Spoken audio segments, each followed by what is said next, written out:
Hey everyone, thank you for tuning into this week's episode. Like I said on the Totally Killer episode, this is another episode we've had some audio issues on because we recorded them back to back.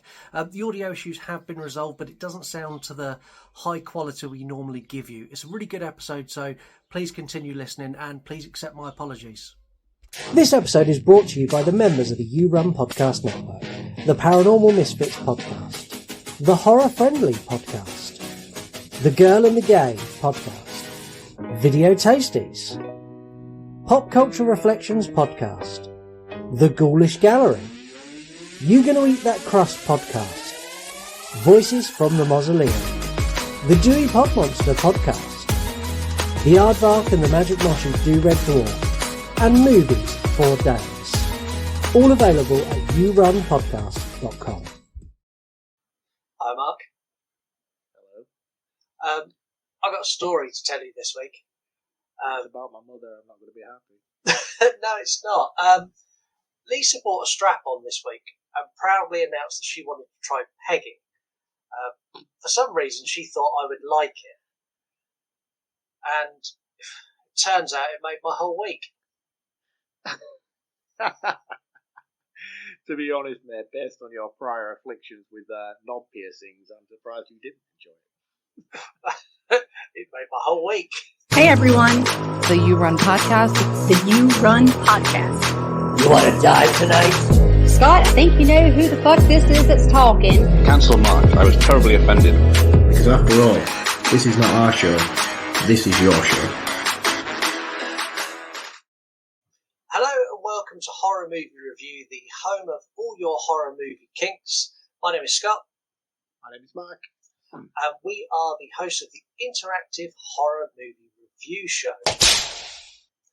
We release new episodes every Monday, selected by you, and share not only our thoughts and scores, but yours as well. If you want to be involved in future episodes, you can do that. All you need to do is go to yourunpodcast.com and all the links to our socials and everything's there. If you're on Instagram, make sure you go and follow Mark. He is Reviews from the Crypt and VHS from the Crypt. He welcomes all followers, especially ones who send him inappropriate memes and reels. I do like that, to be fair. Yeah, so I'm going with the new tack now. I'm working on someone to send you inappropriate memes so they then become your stalker. Yeah, send me stuff that you would put in like a lads group chat that you would be concerned about going to prison for if somebody else would ever find it. Yeah, that's the kind of stuff I like. Yeah, and that's the kind of stuff that lives in mine, Mark, and Heather's group chat all the time. You can also send us an email, yourunpodcast@gmail.com, or if you don't want to send us an email and you want to hear your own voice, an audio message on Instagram or X, just go to send a DM and hold down the microphone button to record it. Don't forget, we need your help to grow the show, so you can do that by leaving us a review on Apple or Spotify or anywhere else, and recommend us to a friend, because that really helps as well. We've got some great merchandise available on our website, yourunpodcast.com. like these wonderful pieces here. So please go and check those out as well, because they help us put money back into the show and buy important things like tickets to For Love of Horror and beer when we're there. Like, really, really important. Really important. For Love of Horror is coming, people. Yeah, go buy some merchandise. If you've never listened before, we kick things off with a review, then we talk about facts, your thoughts, we do a game, we have a roundup, we say goodbye, you go on about your day. That's kind of how it works. This week is a super exciting episode and the first movie in this franchise that we covered on the show. We did cover one of the others, but it was a deleted episode that a guest asked us to remove. Sad times. Anyway, Kirsty thought she was escaping Pinhead and the Bondage Brigade. She thought that was the hardest thing she's ever done. Little did she know she'd be surviving a mental hospital run by a creepy doctor with a mattress fetish. Far worse. Accompanied by her mute accomplice, Tiffany, they go on a quest through the BDSM dungeon of what looks like IKEA to try and save her dad from whipped chains and hair pulling. Tie those knots really nice and tight, because we're Hellbound for Hellraiser 2. Yes. The vision is renewed. The power is reawakened. fear is reborn. Because they have returned. Time to play. Hellbound, Hellraiser II. Brace yourself for terror you have never imagined. And your suffering will be legendary even in hell. And horrors you can never escape. And you wanted to know. Now you know. Last year, they brought hell to Earth. Now, they'll take you through hell.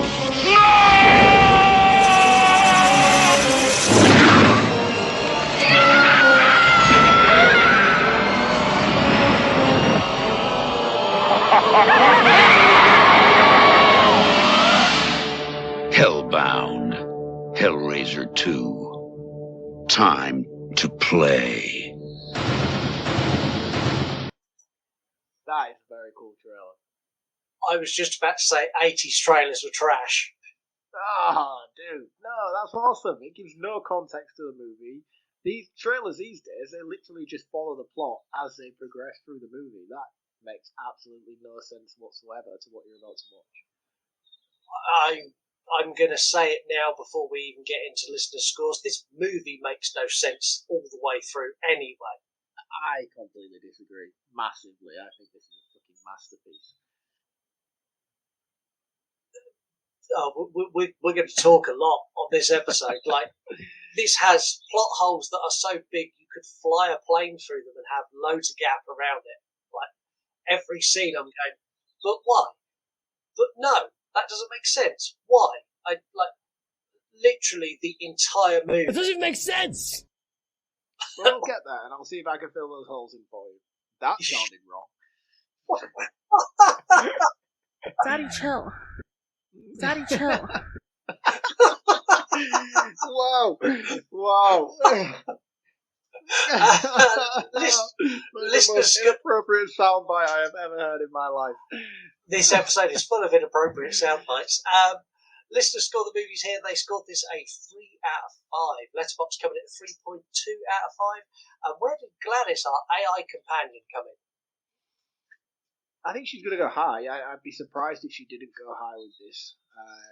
I'm going to say a 4. Gladys scored this a 1.5 out of 5. Bitch. Adding, I had to seek additional information to understand the plot using multiple sources found across the internet. Yeah, well, AI is clearly fucking stupid then, isn't it?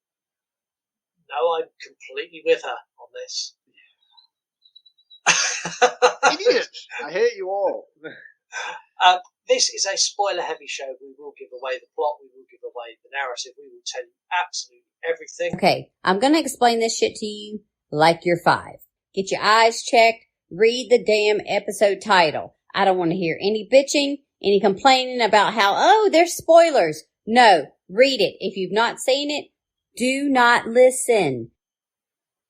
Get a bit trigger happy today, aren't you, with those soundboard bites? I feel like you pressed that a little bit before you'd finished saying what you wanted to. No, I kind of just thought I'd throw it in. To be clear, we are talking about Hellraiser 2, which means this. We're talking about engaging in sex acts? Just so we're clear. For the next however long we're here, we are talking about engaging in sex acts all the way through. Yes. Oh, yes. We kick off with watching the last 15 minutes of Hellraiser, which pissed me off because I watched Hellraiser first, so I had context, and then watched Hellraiser again for the start of the movie. Ah, yeah. You should know with 80s movies, especially within sequels, that they leave at least 15-20 minutes before the movie actually starts to catch you up on what's happened in the previous movie.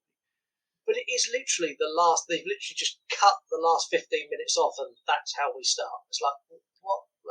Yeah, I mean, the thing is, though, at least they do it in a little bit more context to the Friday the 13th movies. The Friday the 13th movies literally is that. It is a highlight reel of the movie that has just come before it. At least this is more a case of it's Ashley talking to the doctor or the police officer, and she's trying to relate back information of what occurred at the house, so it's kind of drifting in and out. You'll see a couple of minute segments of what happened, and then you'll have a conversation between her and the police officer in her hospital bed, and then you'll get more information from the first movie.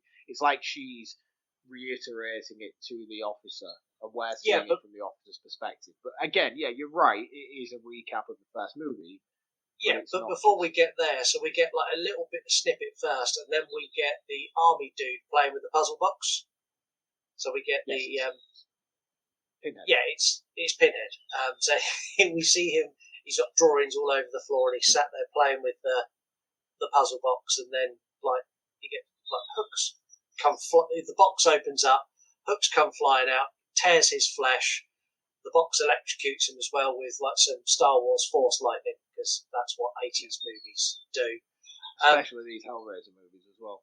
One thing I do like about this, and I think that it gives a good stead to the build-up for the rest of the movie, is the fact that as you come off the back of Hellraiser 1, you're kind of under this illusion that it is very contained, and that he is the Hell Priest, and that's it. That's all there is to it. But I think it opens up in a way that shows you pretty early on that he is just a soldier within the army, and he was a human person before this, because that movie doesn't do a great job of explaining any type of law or any context to what anything is. So here we open up and we see that Pinhead was a human. He was a general within some sort of army, and he's either accidentally stumbled across the puzzle box or seeked out himself. But we don't know whether he has or hasn't done that. But what I'm saying is we see the transformation segment as he becomes Pinhead, which is fucking awesome. It looks really, really cool. He uses really cool practical effects to show his transition into Pinhead. But again, my point is that it sets up a good setup for the story and showing that he isn't the only one, he wasn't the first of his kind, and that there is a higher being above him. Yeah, they do. This opening segment's really, really cool. I love how they show like how his face gets all cut, and then how the pins get put into the cuts, and like they're kind of like gently put in, and then like someone comes along and like taps them in with a hammer. Like this opening scene, practical effects are on point, like top notch 80s effects. Kirsty being in hospital, being interrogated by the cop. Like this cop is terrible. Like she's just come off the back of Hellraiser 1. Like there is no way he should be in there. Like what happened with your friend? Like we've let him go now, but like some creep. Like be nice to her. She's had the worst day of her life. Like don't be a dick. It is as well, but at the same time, you kind of understand it from the police officer's perspective. Like he's found bodies in that house. And the story that these two people are explaining to him is so unbelievably false and fabricated that she is a suspect. She is a prime suspect in his investigation, and all this bullshit that she keeps feeding to him. He's just like, just tell me the truth. What really happened? Why did you kill your stepmother? What happened to your father? Yeah, and we cut quickly from here over to the house as the police are searching it. These police are shit. Like so shit. Like they find a body in a box covered in maggots. Looks really cool. Another body falls down on him, and then he radios into the cop that's in the hospital, and he's like, "Yeah, we found a couple of bodies. There's not much in the way of evidence apart from this really big mattress." And he's like, you need to bag this." Like, do I really? Yes, there's a blood-soaked mattress. Of course, you need to take that for evidence. Like that. Tag it and send it down to head office. Yeah, like that whole segment just blew my mind. Like, he's like, yeah, there's a mattress here, but I don't know if it's important. It's like covered in blood, chains. It looks heavy. It's like, I was like, what? And this is where the doctor collars him. So this is Dr. Channard, and he's like, he's gone in and he's had a quick chat with Kirsty as well. We've met Kyle McRae. Now, as soon as I heard his name, all that went through my head was Colin McRae Rally. I was like, it's Colin McRae. And it's up with me all the way through. Every time it pops on screen, it's like Colin McRae Rally.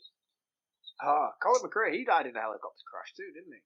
He did. He also produced some epic driving games and also was a fabulous rally driver. God rest his soul. He was amazing. He's weird in this. Old Colin McRae. In this movie, he's a very strange character. We'll talk about his motivations later, but is that the doctor? No, this is his assistant. The assistant. Yeah, he's very odd. bumbling, and I'll be honest, I'll say it now, I don't like the fabricated relationship between him and Ashley in this movie. Like, Steve has just completely forgotten about from the first movie. He got signed off, and then that's it. She's moved on to this new sidekick now, and it's a bit infuriating. But he makes some weird, like, really weird choices. We'll talk about his weird choices as we go through, but, like, everything he does, I'm like, but why? Why would even you his do use that? of the word weird later on Yes. is weird. Yeah, it really is. She begs the cop. Kirsty's like, look, burn the mattress, because she hears all this. Burn the mattress. You need to burn it, because if you don't, she'll come back. And the cop's like, okay then, crazy lady. No worries. I'll see you later. And as he leaves, the doctor's like, excuse me, that mattress. And they walk away, and you can't hear what he says. Yeah. Like, plot holes start now, just so you're aware. So, Kirsty's if you've got issues with plot holes, you need to tell me what they are so I can fill them in for you. I'm going to, as we move through. I'm going to start with the first one. Kirsty is in a mental hospital. I know that's not the correct term, but that's what it was in the 80s, so that's what I'm going with. She is not okay, but she goes out for a wander and wanders around the hospital where she stumbles across Tiffany, who's playing with a puzzle box. And old Colin McRae finds her and doesn't send her back to her room, tells her private confidential information about another patient before he returns her to her room, going, oh, she really loves puzzles. She's really nice. She's been here a long time. Anyway, let's get back to your room. I'll get you some medication. He just lets her go back. Like, this would not happen in a mental hospital. She would not be given, like, free fucking walkabout. I don't know. I don't think it's necessarily that kind of prison. I don't think it's like you're locked in your cells. I do feel like it is a free roaming hospital. You can, obviously there will be patients within the facility that are confined to their room, but I don't feel like low risk patients will be, and they can freely go in and out. We'll have a canteen and things like that. So that never stood out to me at all. I never thought, why are you not locked in your room or anything like that. And he wasn't giving incriminating information about Tiffany. He was basically just giving backstory to who she was as a person. Oh, for a movie point, yeah, it works perfectly. Like, he's like, oh, this is Tiffany. She's been here for however long. She was dropped off. Like, her parents died. She does puzzles. Did you have one of those wooden block puzzles that she was playing with as a kid? Because I did. The Japanese wood boxes. Yeah. Yeah, they were cool. I still can't do them to this day. Oh, I'm really, really good. I have a logic mind, so I'm really good logically with stuff like that. I love doing little Japanese wood boxes and stuff. Yeah, see, I'm the person who'll put it together. There'll be like one square sticking out the side. I will go and get a hacksaw. Oh, that's cheating, man. You can't do that. I can. And there's a perfect square. And then I'll sand it and glue it together so no one ever knows. Kirsty's having trouble sleeping, strangely enough. And she has a vision of what she thinks is her dad sat on the floor. Yeah. And he's written on the wall in blood. It's like, I'm in hell, help me. Yeah. And this is weird. Like, she gets up and he disappears, but the blood stays on the wall. And she goes over and she touches it, which is fine. I'm fully on board. Touch it, see what it is. She then puts it in her mouth, which is the most disgusting, skanky thing I've ever seen. Like, why would you do that? Yeah, that was weird. I don't know why she did that. Yeah, like, it's because like, it doesn't suit her character either to do that. No. And then she also is under the illusion that that's her father. So why would you put his blood in your mouth? I don't know whether she was testing it to see if it was real. Obviously, you know what blood tastes like. It has a very irony taste. An irony taste to it. But I didn't understand. And I think this is the whole Clive Barker sexual obsession. Everything is sexualized with him. not as much as they make out in this movie. I've read. No, God, I've read a lot of Clive Barker stuff, and yes, there is an element of that kind of kink to it, but it is not at the forefront like it is in the Hellraiser. The Hellraiser movies took what is kind of like an undertone of Clive Barker's work and went, "This is what we took from your work. Look, bondage." That's what they've done. How far into these movies are you? Have you seen them all? I've seen them all. Oh, have you really? Even like the ones where it's not actually. Yeah, well, we get chubby Pinhead. Pinhead's been eating donuts. Yeah, we get him. I don't know what that actor is, but yeah, they're bad. I'm only as far as 4 as we are right now recording this episode. Bloodlines was the last one I've watched. Yeah, they get. I would say 3 is one of my favourites. 4 is okay, and then after 4, it's like the wheels are completely off, and they're just throwing shit at the wall in the hope that someone will like it. Yeah, I could tell that by Bloodlines. I'll be honest with you. As much as I like 3 for what it is, I think 1 and 2 is kind of the pinnacle of this franchise. I think the reboot is the pinnacle of this franchise. Yes, which we'll maybe touch upon later if we have time on this episode. Yeah, I'm sure we will. We get a look in the basement, the doctor's basement of this hospital. He is not a good doctor. Like it's very reminiscent of like a psych ward from Nightmare on Elm Street. There's people locked in rooms, and there's one guy who thinks he's covered in bugs and he's locked in a straitjacket. There's another bloke who screams when he opens the door, and he's casually walking along, looking, going, "Oh, that crazy person's still there. Oh yeah, look, there he is, trying to scratch those bugs off." It's weird, it's creepy. I don't like it. It's horrible. Yeah. Makes you feel very uneasy. It's like some sort of Nazi torture chamber. Yeah, very much so. Now, the doctor, to add to his creepiness, has arranged for the skanky mattress to be dropped at his house. And this mattress is fucking disgusting. But they've done such a good job of making this not only soaked in blood, but it's got dirty brown and yellow stains on it. When you drive down a road and you see a mattress that's been abandoned, it looks like they got that mattress and then poured fake blood on it. That's what it looks like. Awful. Yeah, and for context, for those of you who haven't seen the first Hellraiser movie and are listening to this episode, Julia, who we will probably dive more into detail about later, gets stabbed by Frank. She stumbles up the stairs, falls onto this mattress in the bedroom, and then the Cenobites kill her there and then rip her face off. That's why she dies on this mattress, and that's why it's blood soaked, because it's Julia's blood. Yeah, and it is disgusting. Now, the doctor. So, Julia's had a conversation with Colin McRae and explained her whole story. We get the tail end of it, but she tells him the whole story about the Cenobites and hell and everything else.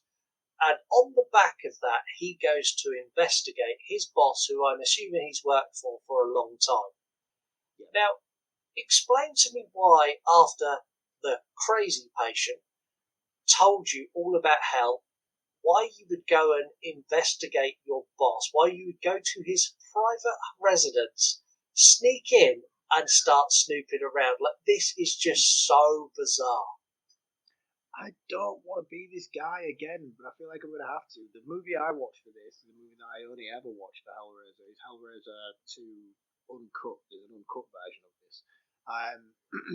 And in the uncut version, I don't know if it's in the version you watched, but the reason why he becomes suspicious of the Doctor is the Doctor's taking a phone call regarding the delivery of the mattress. He hears about the mattress, but that is not enough to go and snoop at someone's house. Surely not. I don't know. That's a shifty enough conversation to be like, don't bring it to the hospital, bring it to my house, bring it in through the side door and make sure no one sees you. He's going to be like, what the fuck? Why do you want to take this mattress back to your house? What the fuck are you doing with it?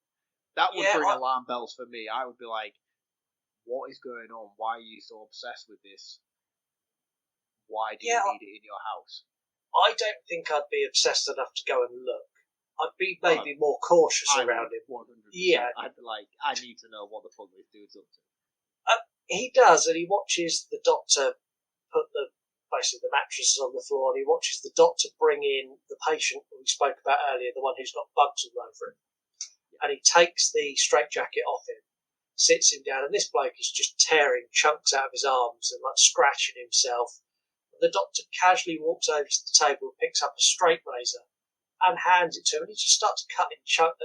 This scene is actually really uncomfortable to watch. Yeah. So as you mentioned, the guy thinks that he has cockroaches and stuff on his skin at all times, hence his residence at the psychiatric unit. The mattress itself, if we've seen in the first movie, in order to bring somebody who's died via this whole Cenobite sort of law thing, in order to bring them back, you need fresh blood to fall upon the location of their death.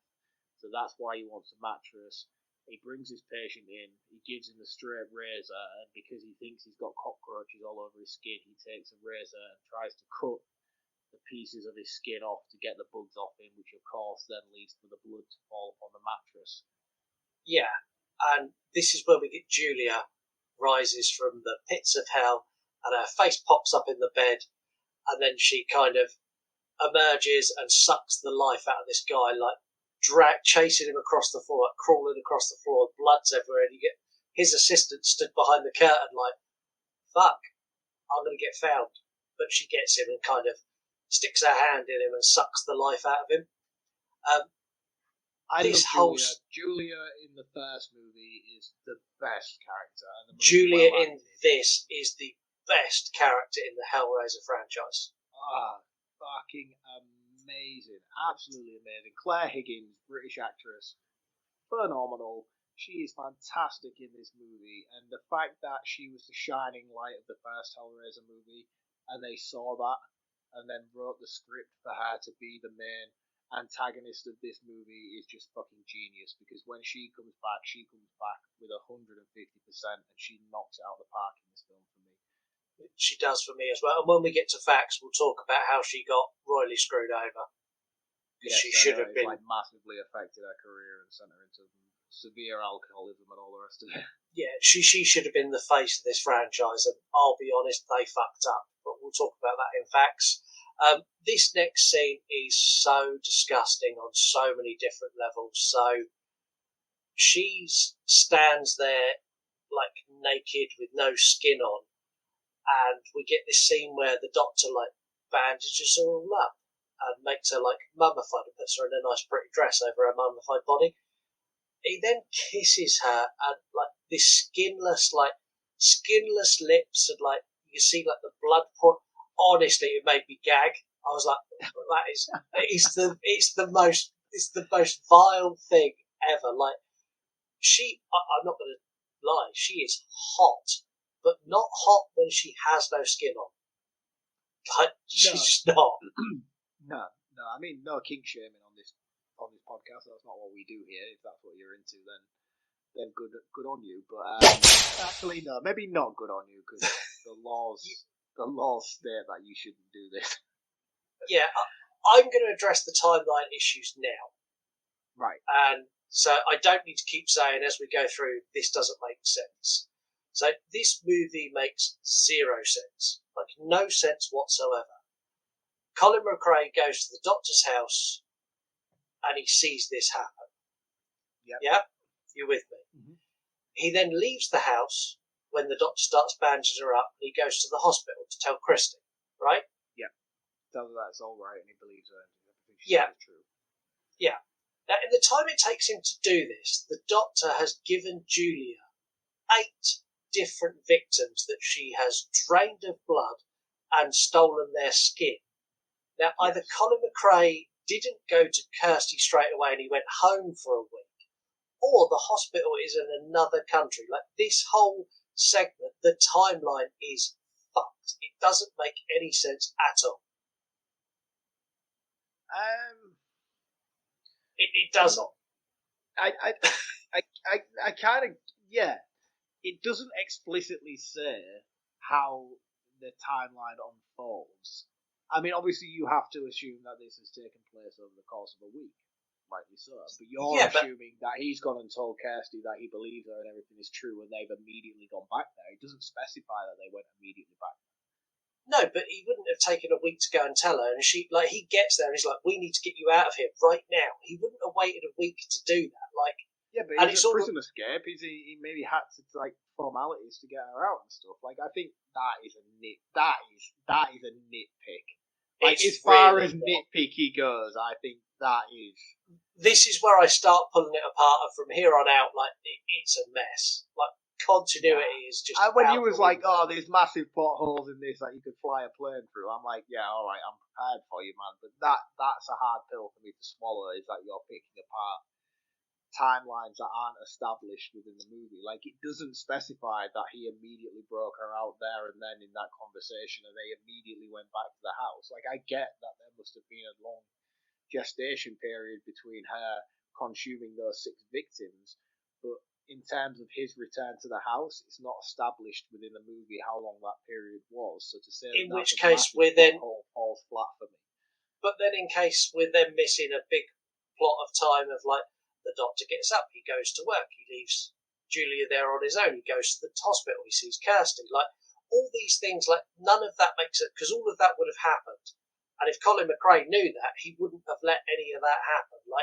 It just doesn't. As well, stack the thing up. is, you also it depends how you perceive it. He's also got this house with loads of artifacts and information regarding the information about the Cenobites and the puzzle boxes and stuff throughout his home. What makes you not believe that he already pre-planned this as soon as he knew the mattress was coming, that he would have these victims lying in wait within his basement of his house?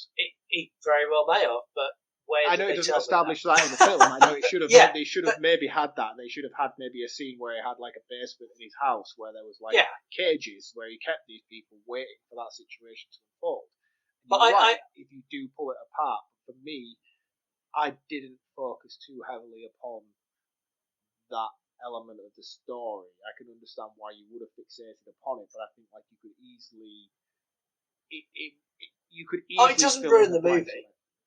No. Yeah, it doesn't ruin the movie for me, but it was something when I watched this time, I was like, how did it take I just all of a sudden my brain's going, it doesn't make any sense, and it stuck with me, which is hence why I put it as a bullet point. This makes no sense. Yeah, I get that. I do get that. That is a fair statement to make, but I do feel like it's one that it's a throwaway plot hole. Is that? That's what I'm going to categorise that as for this review.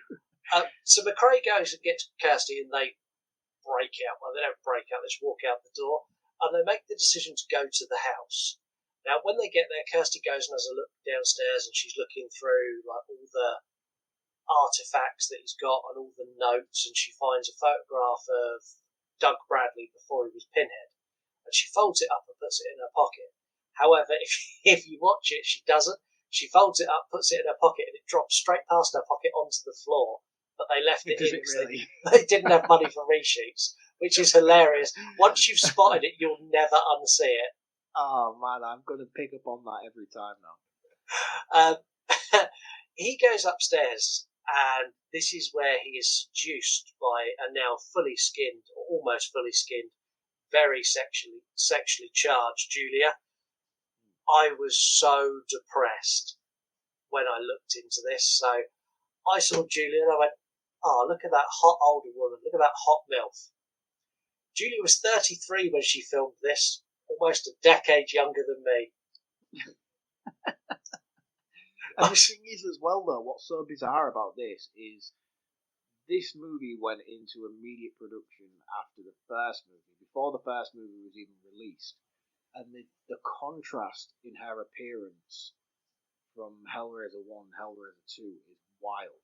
She must have been to some big, sort of Hollywood celebrity parties for it to take her toll on her appearance like it does. I'm not saying it's a massive, massive change, but she's substantially larger in stature compared to what she is in the first movie, and her face has aged drastically. You're trying to say she's weathered? Yes, she's had a rough 6 months in between filming, is what I'm trying to say. Yeah, I still think she looks great though. I've got real big crush on Julia. She's amazing. She kisses him, and then she kind of shoves her hand in him and sucks the life force out of him, and this heals her back. And this is where Kirsty comes in. So Kirsty comes in, and Julia emerges. And I love the fact that Julia does not fuck around for a single second. She's like, "Oh, Kirsty, hi," whack, down you go, instantly. This is where we now see Tiffany. So Tiffany is sat in a room, and you've got the Doctor and you've got Julia watching from the sidelines. And they're looking through this little window, and you've got Tiffany is sat there, and she's got the puzzle box, which is called the Lament Configuration, is what it actually is. And she's playing with it, and she's doing her best to open it, and she opens it. And when she opens it, she opens the gates of hell, and two doors either side of the room open, and in come Cenobites. So you've got the Chatterer, you've got the Lady Cenobite, which is how she's actually referred to. You've got the big, I don't know what he is, like chunky, bug-eyed Butterball, and you've got Pinhead. They're about to fuck her up until Pinhead walks in and goes, "No, no, no, no, no. No, she's just the hands. Like, she's not summoned us. She's been told to summon us. We need to go back into hell, because I know those two arseholes have gone walking into hell. We're going to go fuck them up." See, right, this is where I expected you to be like, this is where you could fly a jumbo jet through this plot hole. Because as we know from the first movie, Frank is not supposed to have escaped from hell. No, it's not. So obviously he's used as a bargaining chip by Ashley in the first movie. He's like, "Look, you come here because I've Kirsty, not Ashley. Kirsty. Sorry, Kirsty. Yeah, but the Ashley Lawrence. Kirsty is like, yeah, I can use Frank. Like, he's a bargain. And in this movie, Julia is actually encouraging her to open the box. So I'm like, why the fuck would you be encouraging her to open the box? Because as soon as they realise you're here and you shouldn't be, because you've just been revitalised from hell, they're going to come for you. Yeah, but Julia's got plans. Julia's plan is to take over. Like, she's out. No, Julia's been sent. Julia's been sent to recruit souls. Yeah, which is she's been what's sent. done. But like, for me in this moment, I was like, "Bitch, what are you doing? You don't want them coming here. Why are you letting him?" Because the Doctor is the one who's like, "Right, you've had your fun. It's my turn now." And then he brings in Tiffany to do the puzzle box. Yeah. It's like, why are you not putting a stop to this? Because as soon as they know you're here, they're coming for you. Yeah, but I think because I've watched the whole movie, like, I didn't have an issue with this. Like, this all made sense because I know what comes later. Kirsty wakes up. Now, Kirsty wakes up and she just goes into hell. Like, why? You don't know this Tiffany girl. Just go home. Like, why? She's not going for Tiffany, is she? She's going for her dad. She's going for a dad, and I kind of get it, but like, fucking hell, like, what you went through in Hellraiser, you would not go back. Like, no the vision way. she saw earlier on, she's under the illusion that it was her dad who came and said, "I'm trapped in hell, help me." So the whole mission of Kirsty throughout this movie is to save her dad from the eternal suffering of hell. Yeah, and she takes the Lament Configuration of the box. She goes in with that. She meets Pinhead, and the interaction with Pinhead, I think, is absolutely amazing. Because all the other Cenobites are like, "I'm going to kill her." And Pinhead's like, "No, no, no. No, look, we've waited long enough for your flesh. Like, go and have a look around. Like, do what you want." And then he messes with the box and he turns it into like a diamond shape. And then like she goes running off. He's like, "Yeah, no worries. We'll catch. We've got all eternity to catch up with you. You go do you. You do you. We're going to just chill out and wait for you to get fed up." I'm assuming she runs off to find Tiffany because she thinks Tiffany can solve the box. That's what I'm assuming at this point, because she makes a point of taking the box with her. Yes. Yeah. Okay, we're on the same page there then. She is and she isn't. Tiffany's not her byproduct. Tiffany is a means to ends to her at this point, but her sole focus is trying to find her dad. Yeah. Okay. No, that's fine. We do actually. We agree. So yeah, she's taken that because she knows that Tiffany will be able to help her further down the line. It later on. Yeah. While this is all going on, Julia has taken the Doctor into the middle of hell, where we've got a large diamond-shaped box spinning in the sky. This is meant to be a visual representation of Leviathan, that is the god that oversees hell. I love the black light that it's emitting. I think that's a really cool idea, that this thing beams darkness out. And as The this light, dark... if you read the comic books by, I can't remember the series of comic books that this is drawn from, but the light that it emits, when it focuses upon you, that is to show you your eternal suffering.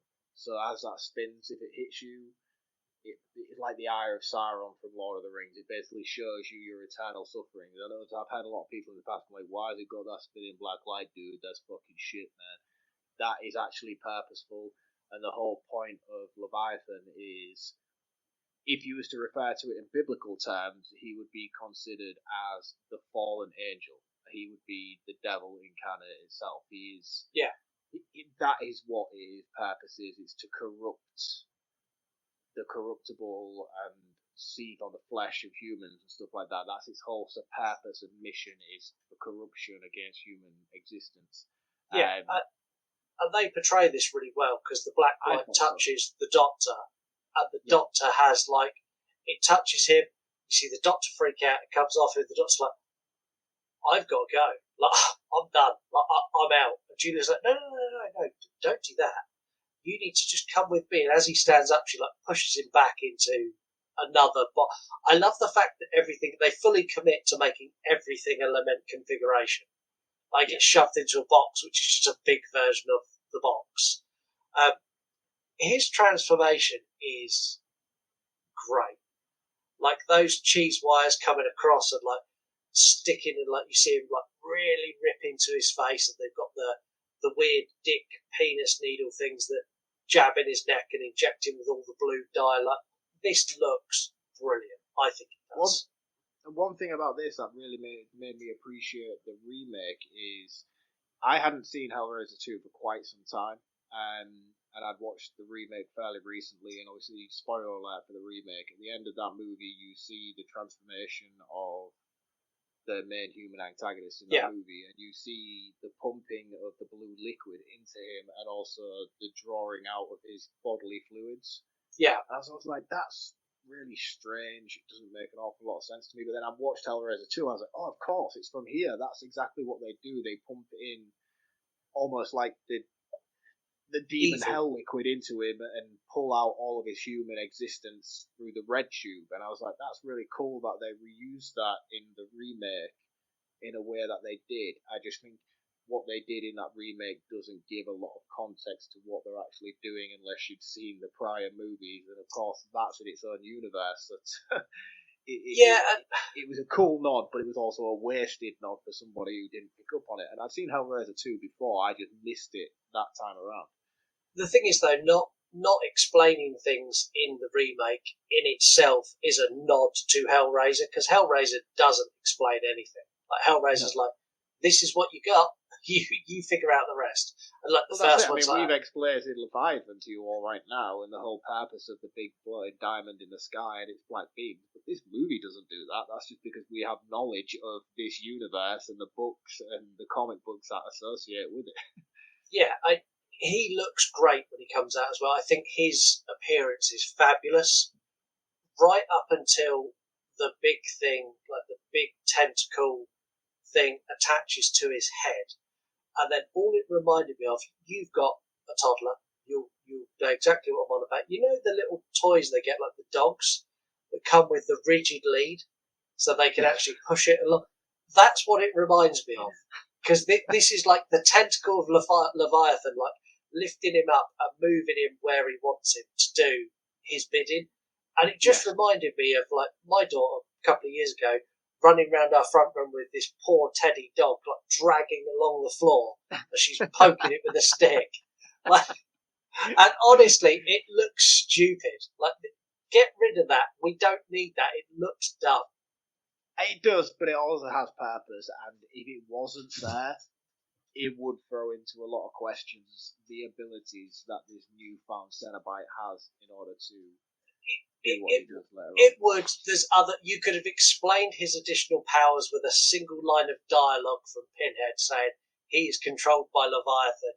You didn't need to go to the lengths of having, I don't know, probably a $50,000 practical effect strapped to the guy's head. Like, it could have just been one line of dialogue.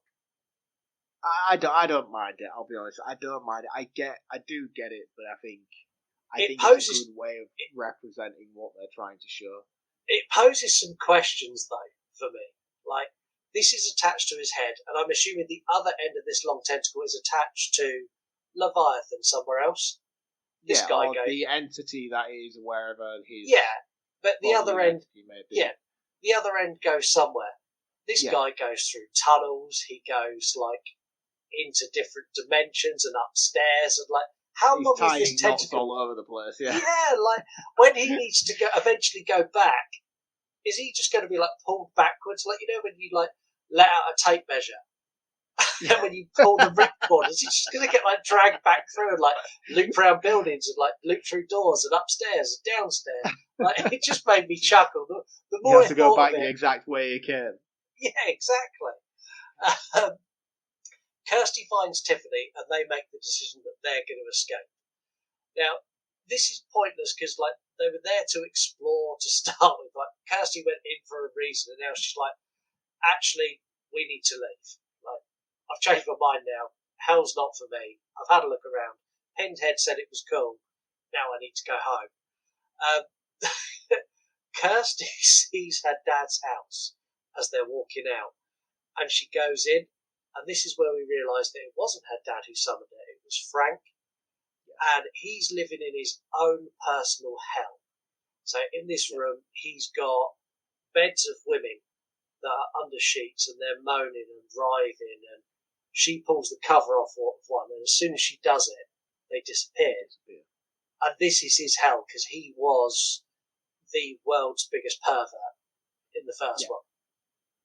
Like, I mean, they all have their own version of hell as they go in, don't they? Yeah. Tiffany's is like this whole carnival thing, and although it's a bit shoddy, it does have some cool visual elements to it. She goes through, and obviously not necessarily her greatest fear, because I don't think that's what their representation of the hell is. But like you see her stuck in this sort of fear-centric carnival with like creepy clowns and rooms of mirrors and stuff like that. And I think you see Kirsty's version is really simplistic, but it's just a labyrinth. It's just a maze, and it's just more a case of her almost losing her dad, and her loss of that then makes her biggest fear be the fear of being alone and being trapped in these endless tunnels of nothingness, which I think utilising hell in this way, rather than just having a very stereotypical version of hell with just fire and goblins and suffering, is quite cool. I know it's been done before and been done since in much better ways, but in the context of this movie, I really appreciated what they did with it instead of going down a stereotypical route. I love the personal hell idea, because if hell does exist, which is well established on the show, I don't think it does, but if it does, I would like to think if I'm going to go and be tortured somewhere, they're going to torture me in something that I really don't want. Yeah, so mine would be a big fucking room of tarantulas. Yeah, and mine would be stuck in a room listening to Coco Melon on a loop. do Coco Melon. Right. You must have to endure that daily then, do you? Not anymore, thankfully. My daughter's grown out of that now, but I had, I don't know, probably 3 years of, like, honestly, like 7 hours a day. Like, even if she was doing other stuff, Coco Melon was always on in the background. Like, we'd sit there and do puzzles, Coco Melon was going, and like, the actual program's okay, it's singing, and it's kind of alright, but just that opening, Coco Melon, like that. Honestly, like if anyone sees me out and about and wants to see me get really angry, bring that up on YouTube and just walk up to me and play it, and I'll be like, get the fuck away from me. You start with PTSD in the middle of Asda. Yeah. But yeah, this personal hell I think is perfect for Frank. And I love the fact he tries to attack her, and she responds by like setting his sex hell room on fire and burning all the women. And in the process, burns off all of Frank's flesh, so we get him back how he was in the original Hellraiser, which I thought was great. Like, I love all of this. We also find out that Frank was pretending to be her father, and it was him sending the messages, which it never really tells you where her father is, whether he actually even ended up in hell or not at all. No, Pinhead doesn't explain it. Like, she asked Pinhead outright, and he's like, he's about. Yeah. Yeah, he basically says he's got his own version of hell, but he doesn't say whether he's actually in hell or anything, or where he actually is. Which annoys me in this movie, because she never gets closure on this, and I don't feel like that fully comes full circle, considering that's her main objective of the movie. Would you say that's a plot hole, then? I wouldn't say it was a plot hole, no, I would just say it's an unfulfilled plot point, not a plot hole. It's not something that doesn't make logical sense. It just doesn't get fulfilled in the narrative of this tale here. I'll explain it. I'll explain it in facts where her dad is and why he's not there. But I do like that it is Frank doing this to lure Kirsty in there, because he wants to keep her as his really weird sex slave, even though it's his niece. Yeah, and like, he's disgusting. Like, he is. In the first one, he's horrific, and in this, he carries across that creepy, like, stop being a pervert. All the way through. What comes next is absolutely vile. Like, this just again, like, gag moment, because Julia shows up, and he's like, Julia, I knew you'd come for me. He's like, come here now. I was like, who the fuck are you talking to, Frank? Yes. Comes over and she gives him a kiss. And you belong to me. I wish you'd have said, come to daddy, like he does in the first. That would have been brilliant. Daddy, chill. But, like, she kisses him, and it, like, I don't know if it's, like, the blood or, like, the fact it's sticky or it just looks gross, but this, like, I can't stomach it. It's horrible. This kissing a fleshless person. But she has her full vengeance for the first movie, as she goes full Mortal Kombat Kano and rips his heart out with her bare hand and watches it beat in her hand as he drops to the floor. Like, amazing. It brings into question what actually is the law of life in hell. It kind of goes to that whole Matrix level thing. Like, if you die in the Matrix, you die in the real world. But, like, if you die in hell, do you just cease to exist? Because if that's the case, why would you not just kill yourself in hell to end the story? See, my assumption is he'll be down for a while, then Pinhead's going to come back and revive him, and he'll have to live it all again. Relive it all again. Yeah, that makes more sense. Yeah, it's like Bill Murray in Groundhog Day, but more kinky. Yeah, okay. Julie grabs Tiffany, and somehow in this scuffle, and I still don't know how it happens, but somehow in this scuffle, they get hold of Julia's hand, and they fully skin her. But not just her skin, her clothes as well. Like, everything comes off, and she goes back to being, I don't know, the Red Skull. Like, but it looks cool. Like, looks really, really cool, but it doesn't really explain. Like, she went through a lot of effort to get all of that skin back on, and for it to come off so fabricated easily. Skin. It's a fabricated skin, isn't it? So it's not necessarily her living embodiment and her skin. It is just a suit. The same way that you see Frank adapt Kirsty's dad in the first movie, it's just a skin suit. It's an Ed Gein skin suit. So, like, the ease of it coming away from her body makes sense, because it's not her physical embodiment. It's just a facade to cover up her appearance, to make her feel more comfortable in who she is. So the fact that it pulls away as easily as it does, for me, makes perfect sense in this moment, the way that it flashes off her as they've got hold of her, because they haven't got hold of her physical body, they've just got hold of the outer layer. Pulled through by the wind tunnel. Yeah, she gets blown down a wind tunnel. It's very it reminded me of Face Off, the bit where it gets shot down by the jet engine. And they take the box. They leave hell now. So Tiffany and Kirsty leave hell, and they go back into the mental hospital. Why they end up in the hospital, I don't know, because they obviously come through from the house and then end up in the hospital. Like, this was a bit odd, but there's portholes to hell. I just accept that this is fine. Doctor on a dog lead in pursuit. Like, the face-off between the Doctor and the Cenobites. So Julia runs. No, not Julia. Kirsty runs, and she ends up face-to-face again with the Cenobites. And Pinhead's like, no more bargains. Yeah, because the Doctor's taking over the hospital. As they come back through the portal, they find that every single patient in that hospital has a lament configuration box, and they've got like little mini hooks and chains coming out and plucking on their faces in various different ways and pulling bits of this. Looks fucking awesome. It's like a miniature version of the way Frank dies in the first movie. And with that, you think everything's all right until they walk into that patient room, and then they cast out to the outside of the hospital, and we get this whole cloudy sort of the world's going to end look to the outside of the hospital, and that's where the Doctor bursts in through the outer windows. And the Doctor looks good. It's just this thing on the top of his head just puts me off all the time. It does.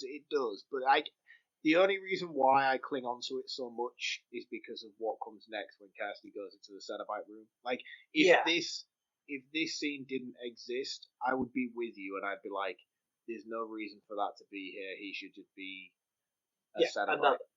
But this bit does tie it all together, and it does make it make sense. As stupid as it is, you're right, it is very stupid. As stupid as the tape measure head is, like, it does make it make sense. She bursts into the room, and all the Cenobites are there, and Pinhead's like, no more negotiations, no more bargains, no more deals.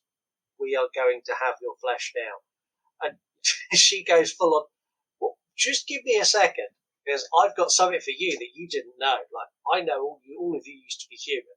And they're like, fuck off. And this is where we get the best line in the entire Hellraiser franchise, and probably one of the most quotable as well, is where just before she gives them the picture and explains to them that they are human, he's like, no more tricks, no more bargains.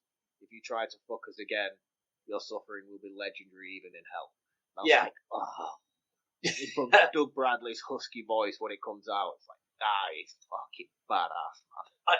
He sounds great. We have such sights to show you. That voice is iconic. That, I would say, that is probably more impactful than his appearance or the character as a whole. It's that deep, I am hell voice. Yeah, the Tony Todd voice all the way through. Yeah. And this is where she goes, well, before you do that, like, tearing me apart sounds great and all, but I've got this picture, because you all used to be human, and I can prove it.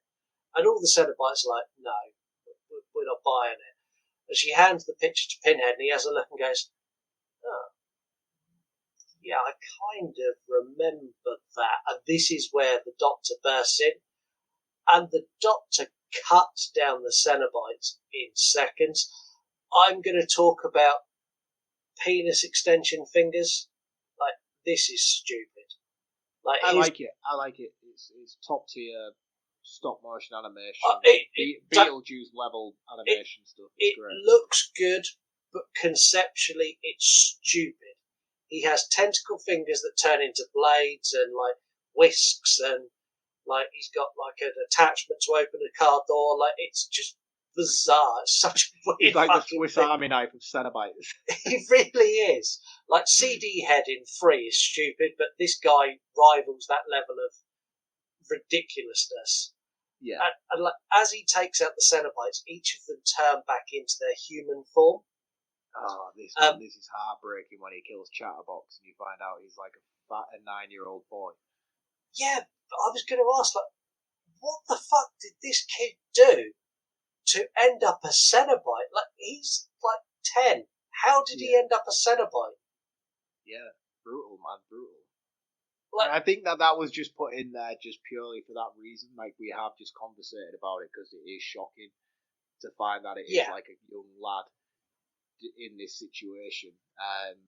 But yeah, when it happened, like, you first see the Hell Priestess go first, and then you see Butterball go out afterwards. He's like a chubby middle-aged man, which represents his character quite well. And then the next one is Chatterbox, and he pins him to a wall, and the wall starts spinning, and the next edited shot cutscene we get, it spins around again, and it's like a 9-year-old lad just pinned to the wall, and you're like, holy shit, that's a kid. Yeah, It's really like, wow. Pinhead is the last to go, and he begins his transition back to human form before he was killed. And I'm mentioning it now because it is important. Yeah. And we'll talk about that probably in facts, because they don't explain it in the movie why it's important. I'll tell you why it's important later.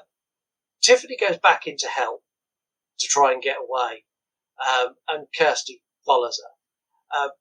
Tiffany tries to solve the puzzle box, and the doctor sort of has chased him down, and the doctor gets to her. And at this point, Kirsty's not there, and the doctor picks her. She gets thrown against the wall and knocks her out, and she's disposed of in a sense.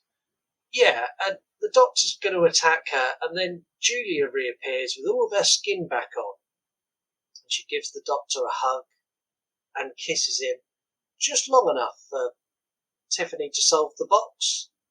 Yeah. Now, the doctor tries to kill Tiffany, and he fires his tentacles out, and they get stuck in the floor. Now, I'm going to say it now, this is the best practical effect of the movie by far, but he gets his tentacles stuck in the floor. He only dies because Leviathan tries to move him without realising he's stuck in the floor, and pulls the top half of the head completely off from the jaw up. Yeah, that wasn't my perception of it. My perception of it was that she completed the puzzle box. She completed the puzzle. The tentacle was retreating. I mean, yeah, you're right. It did try to move him, in which it cut his head off by moving him because he was stuck to the floor. But I think it was more a case of the tentacles were trying to retreat from the situation, because, as we know, the puzzle box is about to return to a square form. And if you refer back to lore of the box, it closes the gates of hell. If it returns back to the Lamant configuration box shape, that is the defense mechanism of the box. That's when it's in its sort of like power down mode. So for me, when it's pulling back, it pulls its head off because he's stuck in the ground, but it's not. It's because it's retreating. Yeah, so him sticking his tentacles in the ground was an accidental miss, but by doing so, that cemented him in his location for where he was. But then the box, because it's been defeated because Tiffany completed the puzzle, he was then retreating regardless of whether he could take the rest of the Doctor with him. That tentacle was going back, so the box returned back to the box form. I'm saying box a lot. But it was changing back to the box form, and in doing so, it was retreating its tentacles regardless of whether he was stuck there or not, because the tentacle needed to go back because that was a power source for the box.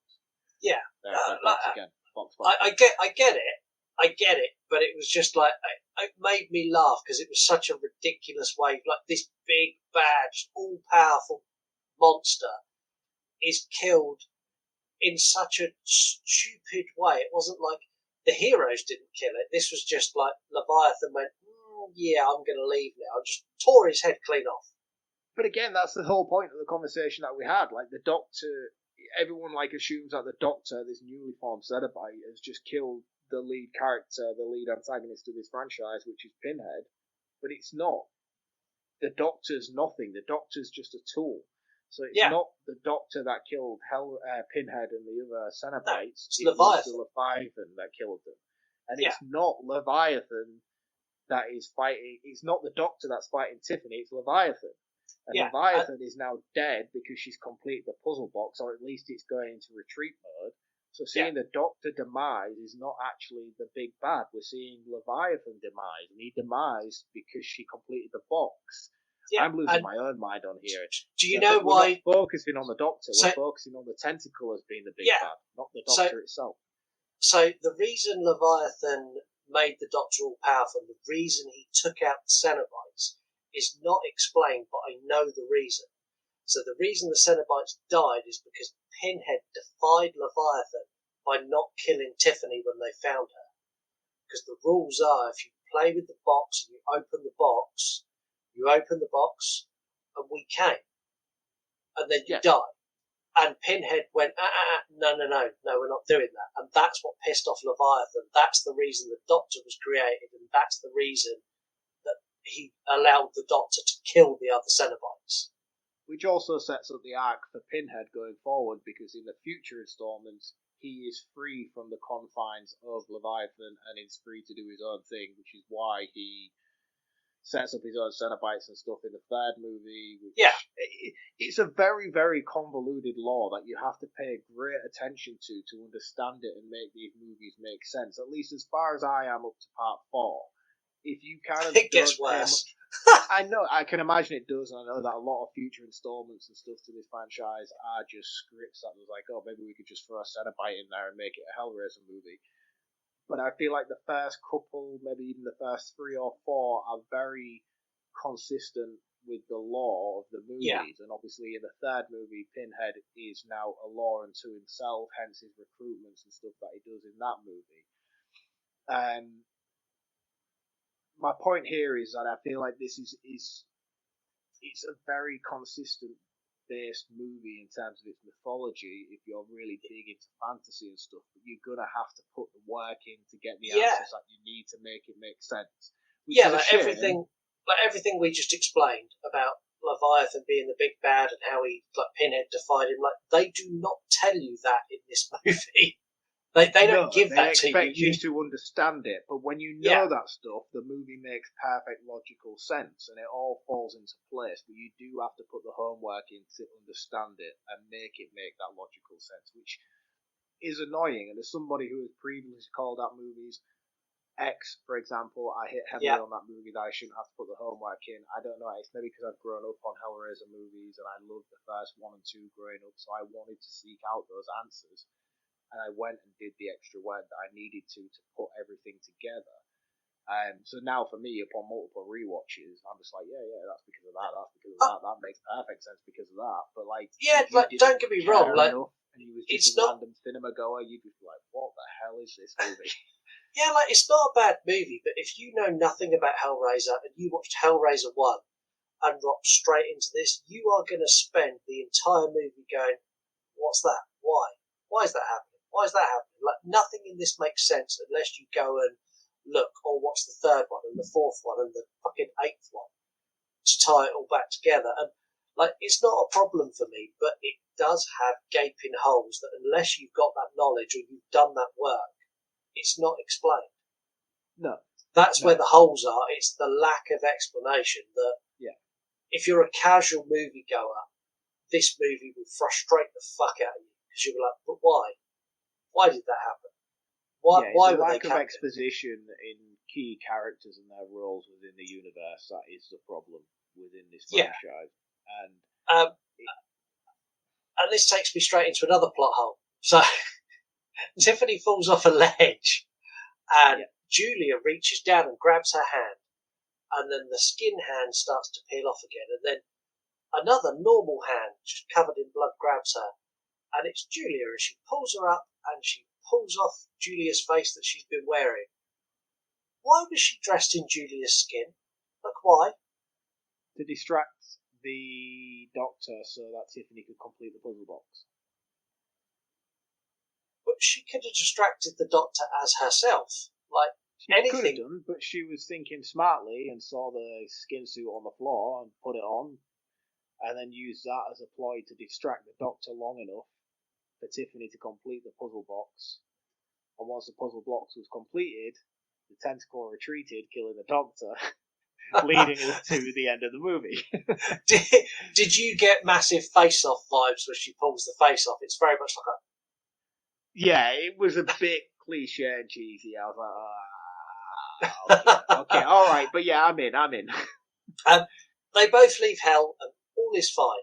Fast forward a day, a week, a month, a year, who knows, they don't tell us. And we see movers taking stuff out of the doctor's house. And I have big issues. These are my biggest issues in the movie lie here. They killed 8 people, 9 if you include Colin McRae Raleigh. 9 people in this house. And I'm assuming there has been a police investigation where they have removed these bodies before the movers are there, because there's no bodies there now. There was all in the attic, to be fair. But in the attic. But let's assume the police have done a half decent job and they've actually looked in every room and they've taken these bodies away. they left a blood-soaked mattress behind, and someone's been in there and packed up all of his belongings into neat little boxes and stacked them next to the blood-soaked mattress with chains coming out of it, and not a single person has raised a question that that's a bit weird. Why is there a blood-soaked mattress with chains? Like, this whole bit, I'm like, what? And like the mover goes in, and he looks at the mattress like, that's a bit gross, that is. And then he touches, like, as soon as he went near the mattress, like, you're going to die. And he gets near the mattress, and he is dragged in. Like, hands come out, pull him down. His mate comes in, who was helping him. And there's this half a torso, like legs sticking out, almost kicking. Would you believe that? Would you think that was Julia again? No, I think that was Pinhead this time. Right. No, because Pinhead's trapped in the statue. So's Julia. Julia's face is on the statue as well. She is, yes. Yeah. Along with Frank. Yeah, but my guess is it's Pinhead. It's one of them, but again, it's not established. And as the other worker comes in, you get this weird like column / pillar / wooden post emerges out of the bed and starts to turn. And as it turns, you've got the characters' faces like stuck on it. You've got Pinhead, you've got Julia, you've got Frank. It's all a bit weird. And it ends with the face who is the guy from the very, very, like, starts off the beginning of the movie, the guy who's all torn up. It's his face again, and he goes, "What's your pleasure, sir?" And I don't know. This movie's a mess. That ending's a bit retconned, isn't it? Retconned in the third. It's like a statue which has trapped Pinhead because of his disobedience. And then in that movie, he has to get brought souls in order to free himself before he finally does in that movie. But it's a similar sort of looking statue. You have lots of references and stuff like that. Stuff that you saw in this on the wooden post, you get the same thing, but it's like a big concrete statuesque thing in the third one. It's been a while since I've watched part 3 in order to be able to tell you how... Part 3 is my favourite. It's not my favourite. Part 2 is my favourite of these, but I do feel like the continuity is there somewhere, and I can't remember if they explain the jump from it being that log thing to being the concrete thing in the third. See, 3 is my favourite because 3 has the most exposition. Of all the movies, 3 does the most at actually going, look, we know we've given you 2 really crazy movies that don't make sense. We're going to give you some bare basics. So, like, 3 is the movie that when I watched 3, I could then piece together 2 and 1 in a much better way to tie it into the third one. But without 3, like 1 and 2, I'm like, wow, there's something. It's different. You're having a big yawn, so let's have a break. When you finish listening to this episode, why not head over to yourunpodcast.com and check out a podcast all about consumption. And that podcast is the Dewey Pod Monster, covering everything from independent film through to B-rated horror, through to brand new releases, and even TV shows and documentaries. The Dewey Pod Monster has everything you could possibly want. Hosted by John and Sean, this show is hilariously funny, very informative, and an excellent member of the You Run Podcast Network. Make sure you go and check out all the members of the You Run Podcast Network and Dewey Pod Monster as well. Dewey Pod Monster cover lots of movies that, like, if you follow Mark on Instagram and you know what he reviews, it's almost like Dewey Pod Monster follow Mark's account and then review the movies he reviews. Like they dig deep into like Trauma and Bargain Bin and like all these weird, wonderful films that you've never heard of, but not just in horror, across all genres. So like weird action movies from the 70s and things like American Ninja and all that sort of stuff that no one covers. So go and check them out because you'll find some stuff there that are hidden gems. TikTok have not had a chance to pay 3-word reviews since we started doing TikTok Talks. So this week I decided to bin off TikTok Talks and let TikTok play 3-word reviews too. They did not disappoint. TikTok do things different. Like TikTok are incapable of just leaving a comment. One person did, and that was Hannah. She's gone with Kirsty Cotton Perfection, and they're a mixed fan account. And then we got the Cool Ghoul. Cool Ghoul is always up for a challenge. As a matter of fact, 3 words. Damn fine follow-up. But now, I'll do you even better. I'll do 2 words. Superior sequel. Keep it cool and stay spooky. I love the Cool Ghoul, and both of those I agree with both. This is better than the first one. Yeah. Without a doubt. And then our second 3-word review. Pat, I don't want to talk about Beetlejuice. That is the wrong one. That is from last week's episode, which means when I swapped from recording the last episode to this one, I removed the wrong video file. So I will, but bear with people. This is very professional show you're dealing with here. Let me just bring. Here we go. Review Hellraiser 2 in 3 words only. Only 3 words. It's because of that Pearl video being 5 minutes long, isn't it? It's okay. I can review this movie in 3 words.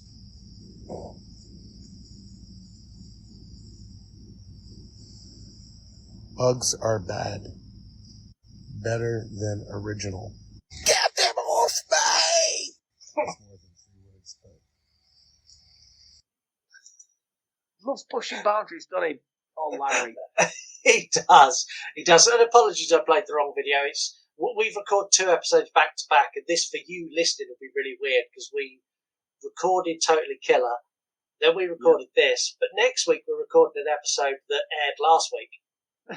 It's like time travel. It's amazing. It is in a way. Anyway, in the process of doing that, I closed my 3-word reviews. On Threads, we got Catkin Colours, Acupuncture Gone Wrong, and they're a mixed fan account.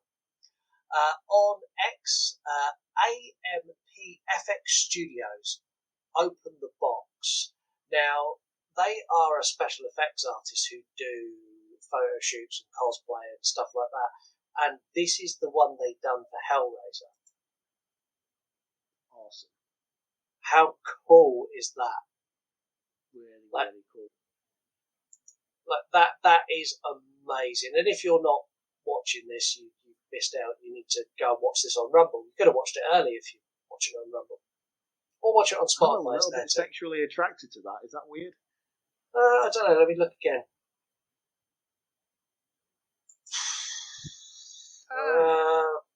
I came. Yeah, I think I'm with you. It's almost like you set these up before we start recording, knowing exactly what I'm going to say. There is a lot of forethought that goes into our soundboard. We've got Ken Sledge, Better Than One, and that's Ken from Sledgehammer Horror. Let's talk horror. Let's get psychosexual. And this is BP, the Let's Talk Horror channel. Over on Instagram, Horror Junkies Official. Sexy, Lustful, Epic, and they're a horror podcast. Tragic Ra, Julia is Everything. This is Tragic Ra from TikTok and TikTok fame and Instagram just arrived. We've got Where's the Horror Section? Box, I Came, and they're a horror account. The Horror Movie Maniacs, who joined us for our episode for Pearl. Horny Hell Minions. Pip Shop Homebrew, Still Scares Me. They're a homebrew and horror fan. And finally, Under the Floorboards podcast, Come to Mummy. And they're a horror podcast. I haven't got you to pick a favourite for a couple of weeks. What are you going to go with favourite this week?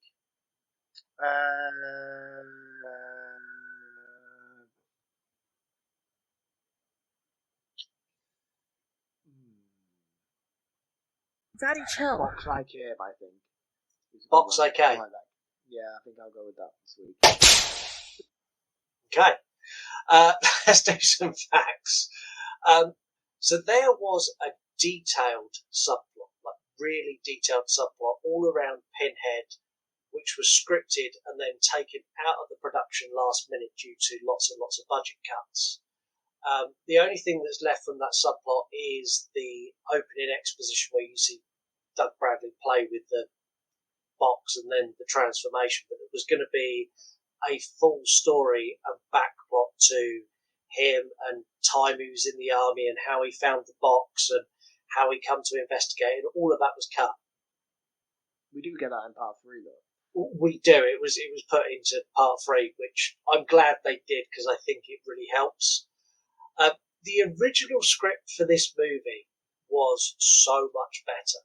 So the original script was the dad from the first one, Larry Cotton, was basically going to be trapped in hell, and he was going to be trapped with Frank, and they were going to be conjoined twins, joined at the hip in hell. That was their punishment.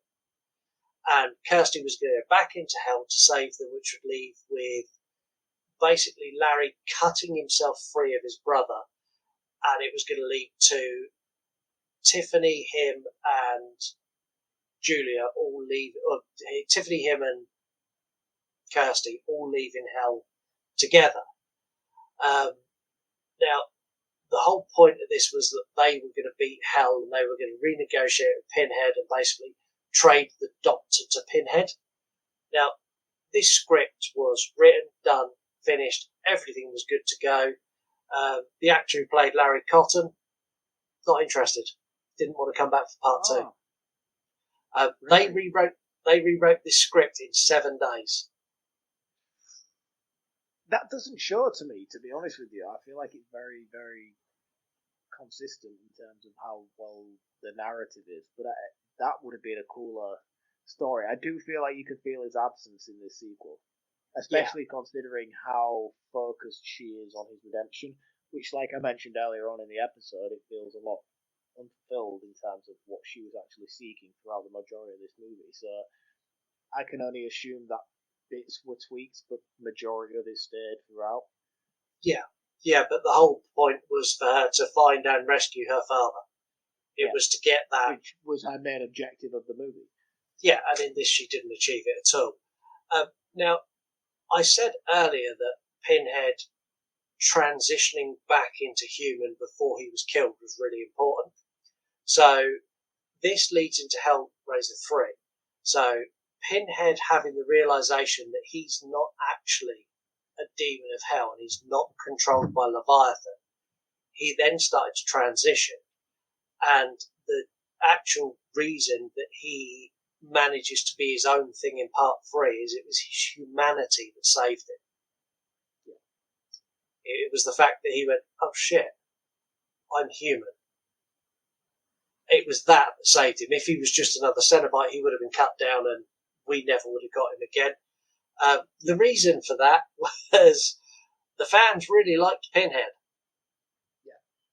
Which is why he was Considering pushed over the space of this movie and the first movie, he only has 7 minutes of screen time across 2 whole movies.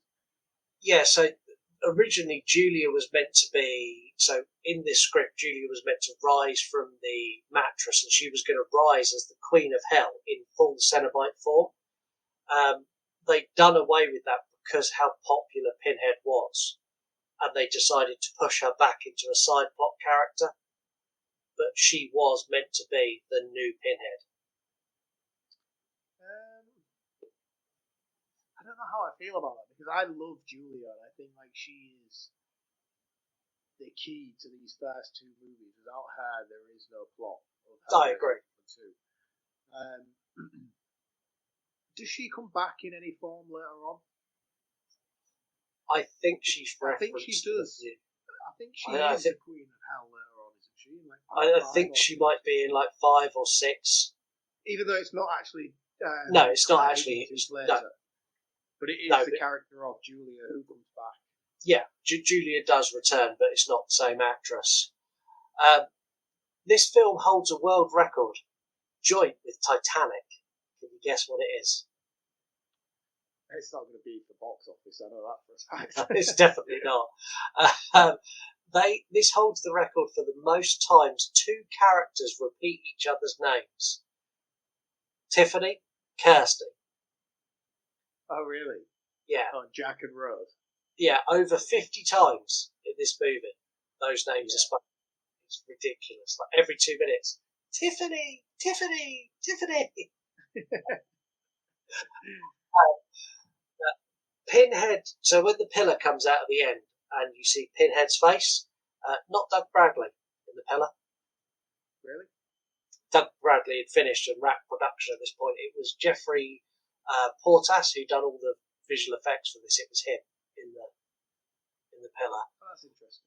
I mean, it's dismembered and disfigured, so it's not really that important that he had to return for it, I suppose. No.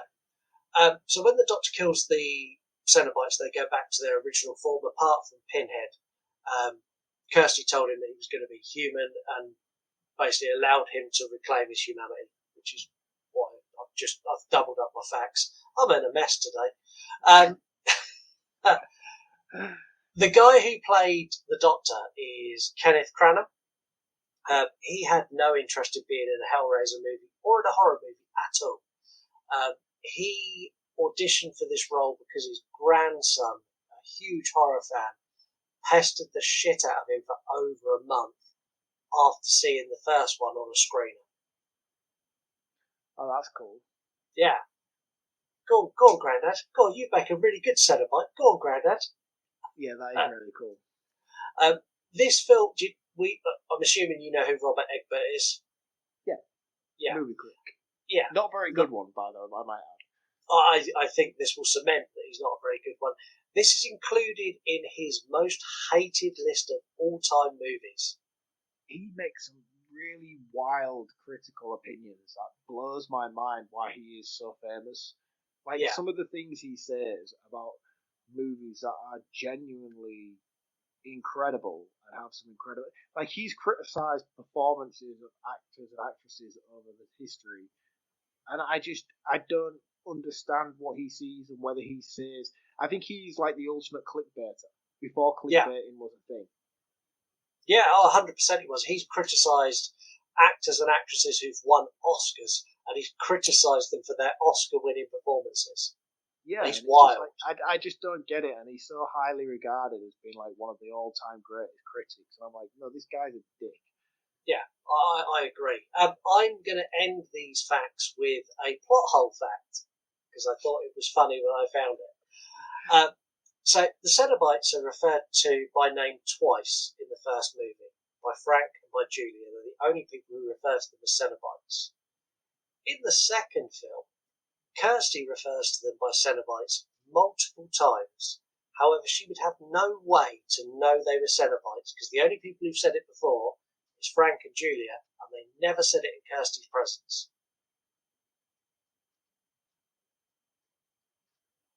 Yeah, that's annoying. Yeah, I thought you'd like that. Anyway. But niggly at best. It's very niggly. Anyway, this is a kinky episode, which can only mean one thing. I masturbate on average about twice a day, morning and night. It is time for That's Not My Porno, making a return today in a BDSM edition. I told you this game will live forever. There's so many. I've not even scratched the surface yet. If you've never listened before, this is a game where I give Mark the name of a porno movie. This time is going to be a BDSM porno movie. And these are parodies of actual movies. And all he needs to do is tell me if it's a real movie or if I made it up. We've established many times I write better names for porno movies than people who make porno movies. So, are you ready? Always. Let's do it. Okay. Arse above, sluts below.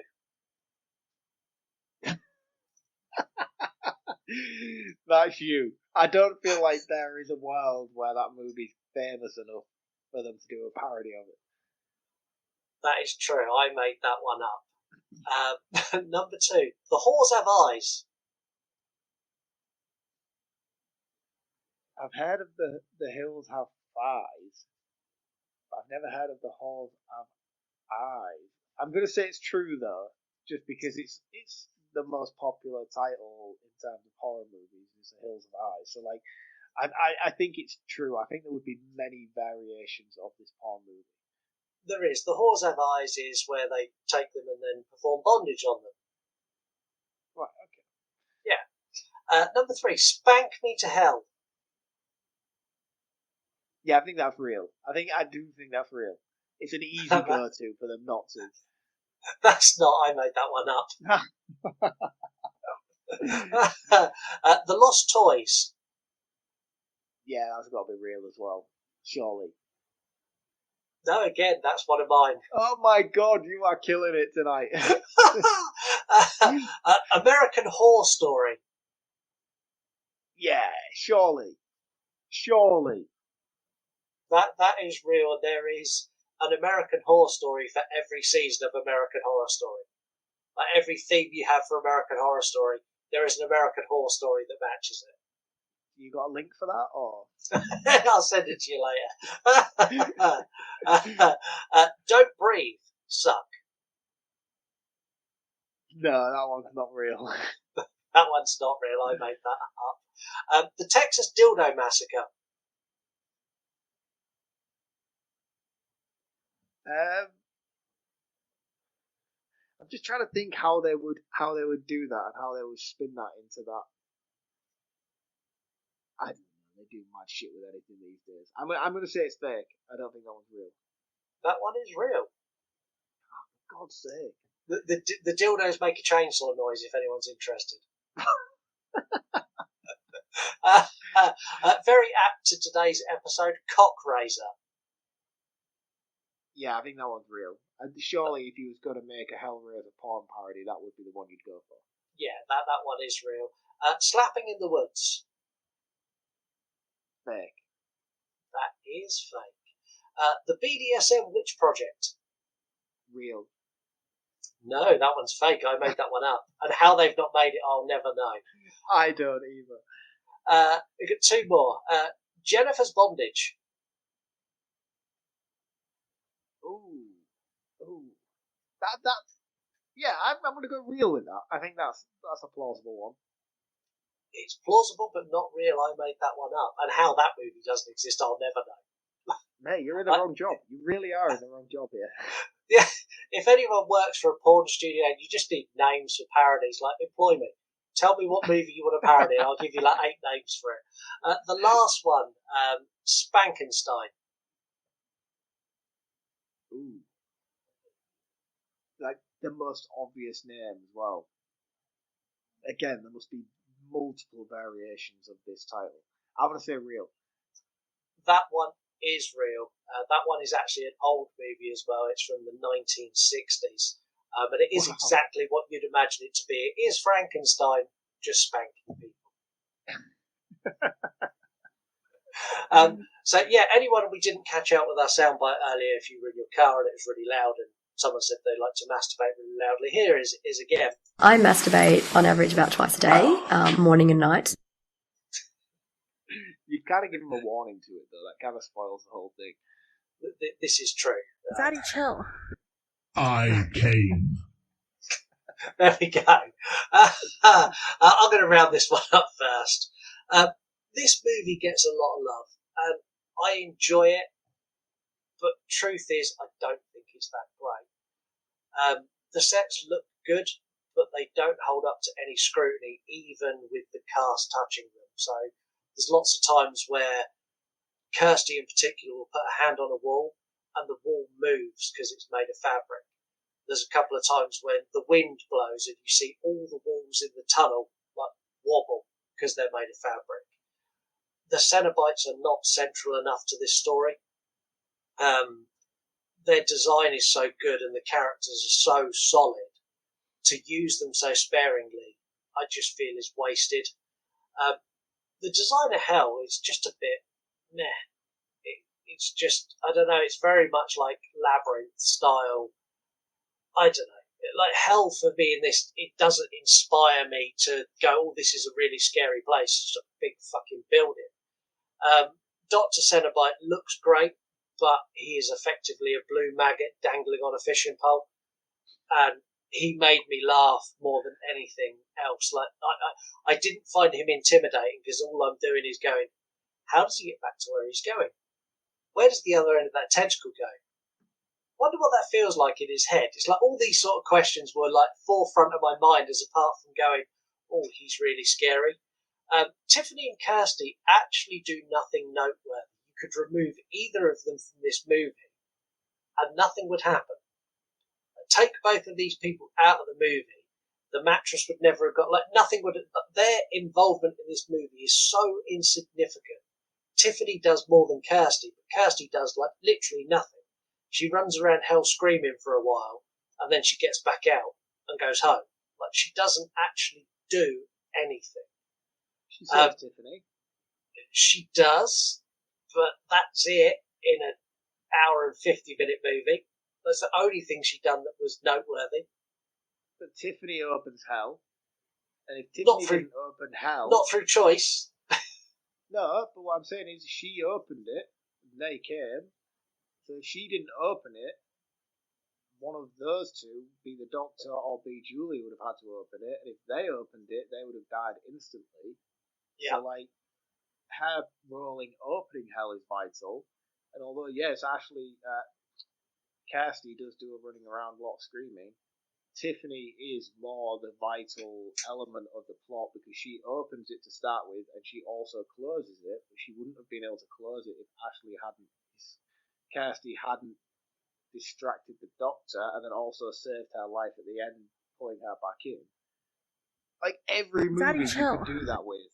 You could do that with every single movie. You could be like, oh well, if you take out Michael Myers out of the movie, then there wouldn't be any killing in Haddonfield in the first place. So then what's the point of the entire film? You know what I'm saying? my button's not working. Let me try again. Daddy chill. I'm just saying, you're picking apart things and like you're unfolding movies by taking characters out. And like that's the same thing. If Jason hadn't have fallen in that fucking lake, there wouldn't have been any Cannon Crystal Lake in the first place. You know what I'm saying? It's the same thing. Like, do you know what I mean? You can't do that and pull out a character and say, well, if they wasn't there, then that wouldn't have happened. Of course it wouldn't have happened because that wouldn't have then knocked on the chain of events that unfolded. So technically, you chill, Daddy. Well, that was me, Tom. Practical effects in this movie are fabulous. Like, top-notch practical effects. There's a couple of wonky moments where they go, like, with all the stop motion. I'm not a big fan of that. And in this movie, I'm really not a fan of it. I don't like it. Julia is incredible. Like, she is the linchpin of this movie and the first movie. And I wish they'd stuck with her being the focal point moving forward. I think her as a character has got so much more depth and menace to her than Pinhead or any of the other Cenobites. And I think that was just a product of the time that people went, oh, there's a guy with pins in his head, he's cool. And the studio latched onto that instead of looking for a deeper depth of character. And I wish they'd done that. Pinhead, I like Pinhead, but he is a very one-dimensional character in this movie. Very one-dimensional. He turns up, he says a couple of booming voice lines, and he doesn't do a whole hell of a lot beyond that. He doesn't do anything in this movie. No, nothing at all. I think the plot is a mess. I think a lot of that comes around the fact it was rewritten. They also had their budget cut in half midway through production and had to do a load more rewrites and had to cut loads of scenes, which is why we get a lot of flashbacks to fill time. And we also get a lot of scenes where Julia's running that are extended scenes because they needed to fill that gap. I enjoy this movie. It's a fairly good sequel to Hellraiser. I don't understand why it's held in such high regard. I don't think it deserves all the credit it gets. It's a poorly constructed sequel that doesn't make a whole lot of sense to me. I'm going to get whipped again in a minute. I'm going to give this 2 out of 5. That is low, and I do feel like that is unfair towards this movie, but you're entitled to your opinion. That is the whole point of this. We're all allowed to express our feelings. For me, I think it is a far superior sequel to the first. I think that it expands and builds upon the rather contained and confined introduction we get to these characters in the first movie. I think putting Claire Higgins' Julia character at the forefront and making her replace that role of Frank from the first movie is fucking genius, because she is clearly the powerhouse that brought that movie to the forefront in Hellraiser 1. I love the practical effects, I love the stop motion animation, and I do feel like they do suffer in terms of frames per second. Like, you'll watch like the stop motion animation in Beetlejuice, and I'm going to refer to Beetlejuice because I feel like that's the one that most closely resembles the quality of effect in this movie. In Beetlejuice, it's in quick succession. There is no frame skip, there is no lag. I do feel like you do see quite heavily a lot of lacking of frames per second in the stop motion animation, so it does look very almost Jason and the Argonauts level, which, again, I'm not criticising Jason and the Argonauts in this reference. I love that movie. But that is a low frames per second version of stop motion animation before we get to the Wallace and Gromit level we kind of have by today's standards. This one seems to have that sort of chunky sort of. You can see the transitions almost in the stop motion animation, and it immediately draws your eye to it, and it does stand out. But I love it for that. I love that. I have appreciation for that. I think the practical effects outside of the stop motion animation in the costume and design of the Cenobites is phenomenal. I really love it. Set design wise, I know you have issue with that stuff, and rightly so. It is an issue for the late 80s. It shouldn't be of this standard. But for somebody who, like myself, loves the older Universal Monsters movies where they have the painted backdrop settings, which is what most of this entire depiction of hell is. It is just those wide backdrop paintings and people stood in front of them. And I love that, but that's based on my own nostalgia from growing up and watching a lot of those 40s, 50s, 60s era of movies at my grandparents' house. I kind of get that sort of nostalgia charm from watching this. Even though it's very era inappropriate, I feel like, considering the technology that was available to them in the late 80s, this is subpar to that time period. But I like it for that reason nonetheless, and it brings me joy going back and watching this movie and seeing some of those Hollywood trickeries used in such a late era of time. The utilisation of the Cenobites in this movie is very underwhelming. They get less screen time in this than they did in the first one, and considering how heavily pushed they are as the focal point of this franchise, having Pinhead at the point of being the picture boy for these movies on all the video cassettes and posters for this movie, showcasing him as the main antagonist. Even in the trailer itself, we probably got the entirety of his performance in that 2-minute trailer for this movie. Everybody else in terms of the casting around them is alright. Frank is terrible. He was terrible in the first movie, hence why he had 4 different variations of his character. You've got the actor who plays Frank, you've got the voice of Frank, because his voice wasn't up to scratch, so he was dubbed. You've also got then different people playing Frank in the skin suit. So although he is the established face from the first movie, his acting performance is still just as wonky as it was in that first movie, which is why he got dubbed over with an actor to play his voice. Ashley Lawrence isn't, for me, a final girl that deserves the praise and recognition she gets throughout the horror community. I don't feel she does a lot in these first 2 movies, and I feel like just her association with the title is what gives her the claim to fame she has. I don't think she's a very good final girl. I don't think her acting is very good. I think she's great as a person. I follow her on social media through some of her personal accounts, and I think she's a really fantastic woman. She does a lot for charity, she's a fantastic artist, and she's a very, very nice lady, and I hate to criticise her, but she's not a very good actress, and she's not a very good final girl within this franchise. And the fact that fans seem to latch onto her as much as they do is quite strange to me, especially considering the way I perceive these movies. Overall, I love Hellraiser 2. I think it is the best of this franchise. And again, I've only seen up to part 4. I know everybody loves part 3. And I love part 3 for different reasons. But in terms of continuity from part 1 and 2, I get the similar effect to this that I do with John Carpenter's Halloween 1 and then rolling into Halloween 2. They're both very much the same movie, just broken down into 2 chapters. And I think Hellraiser 1 and 2 gives me that same effect. I like to watch them both consecutively. And I do feel that part 2 is better.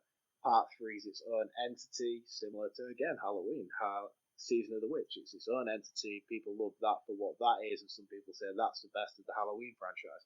And I'm not going to argue with those people because it comes down to personal preference. But for me, this is a vast improvement on the first one, and this is the most consistent in terms of storytelling for me. As someone who's a big fan of fantasy movies such as Lord of the Rings and all the rest of that jargon, I get drawn in heavily to the lore that these expanded universes build, like Harry Potter's, and not so much Marvel movies as much as I can take some of the mainstay streamlined ones. I don't tend to go off in too much of a diversion with them. I just like it when things are expanded upon, and number one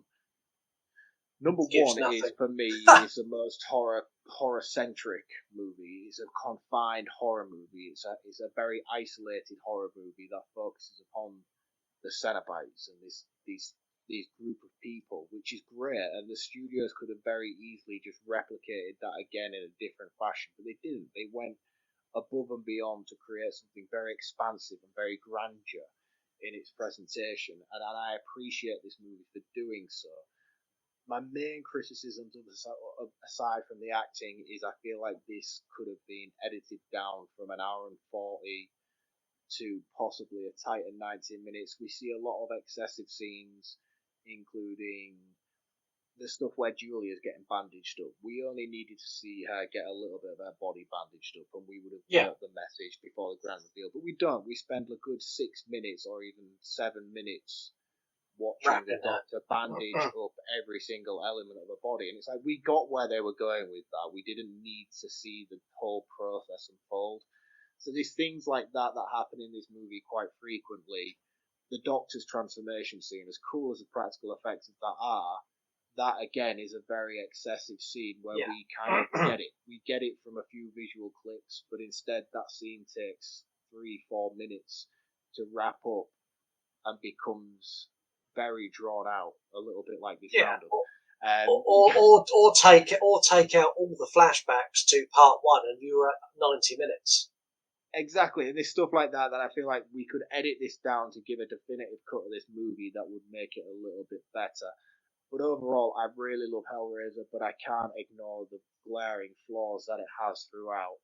I'm going to give it a 3.5 out of 5, but just know that that's based on critical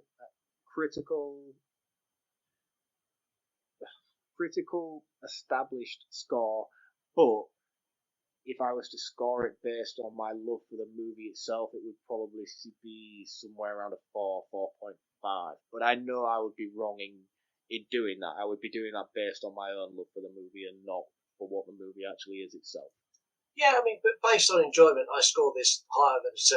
It's probably a 3.5, 4. And we spoke about that, didn't we? And I said to you before going in, I was like, we've never really actually spoke about the Hellraiser franchise on this show, and I have no idea where you are or what you stand on these movies. And he was like, I love it, but and that's where I love it. I think it's a fucking amazing movie, and I watch it regularly. But I know it's shit. I'd be lying to you all if I told you that this is the greatest movie in horror or one of the greatest movies in horror. It's not, because I understand why people dislike this movie like they do, and I also understand exactly why people love this movie as much as they do. It just comes down to where you sit on the fence for that. The thing is, if you look at most horrors of this time, 1 and 2 are always establishing movies, and most big horror franchises hit their stride in 3. So you've got a Hellraiser, I think, hits its stride in 3. You've got A Nightmare on Elm Street, I think, hits its stride in Dream Warriors. Friday the 13th, I love part 2. Part 2 is my favourite, but part 3 is when it really ups the ante and you get the mask and you really start to get the birth of those characters. Halloween, part 3, is the best, hands down. Like, well, I really, think, if you're thinking technically, then Halloween part 4 is the best, because that's the continuation of Michael Myers' story. That is Daddy, technically chill. Halloween 3. Anyway, isn't it? Let's be honest. If we're going to do it, just admit it. That is it. We're not going into Halloween 4. We're gonna swiftly move on, because I've been tormenting Mark because Halloween 4 is getting close to the time where it may be up for a revisit, maybe early next year, and it's been talked about, and I'm now tormenting Mark, basically saying no. So it's coming. It's coming. I'm going to start championing it again. I feel like it deserves another going. Are we going to get Save H? Hashtag Save H4. Shall I bring Save H4 back again? Shall I do that hashtag protesting and see how we get on? Well, I put a hashtag out today, which is hashtag fuck H4, so feel free. Oh, right, okay, so it's already on, is it? It's on. Maybe next year. That's it for another week. We're going to be back next week with a brand new episode. A super early tease as well. We're getting closer to the summer now. And the summer means big blockbuster. And big blockbuster means Heather Silman. And Heather Silman means Twilight. No, mate. Please, mate. No. At some I want point Heather to come back. I love Heather, and I want her to come back to anything else. Yeah, at some point Heather will be joining us, and she will not be coming alone. And we will be tackling another Twilight movie, which will be New Moon.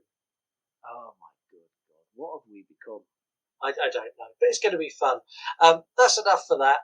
Next week, we're going to be tackling a movie which is a franchise we have never touched before. Poll's currently out now, so I have no idea what it could be. It could be anything from Final Destination to Saw to Puppet Masters in the poll and winning. I know you'll be delighted by that. I hope Puppet Master. I'm not. Do you know what? I'm not even saying anything, because if I start throwing it out there, the universe will work against me, and we will have Puppet Master. So I'm done. Okay. We will catch you all next time. Make it Puppy Master. I came. Right. Bye. Hey everyone, the You Run Podcast. The You Run Podcast. You want to die tonight? Scott, I think you know who the fuck this is that's talking. Cancel Mark. I was terribly offended. Because after all, this is not our show, this is your show.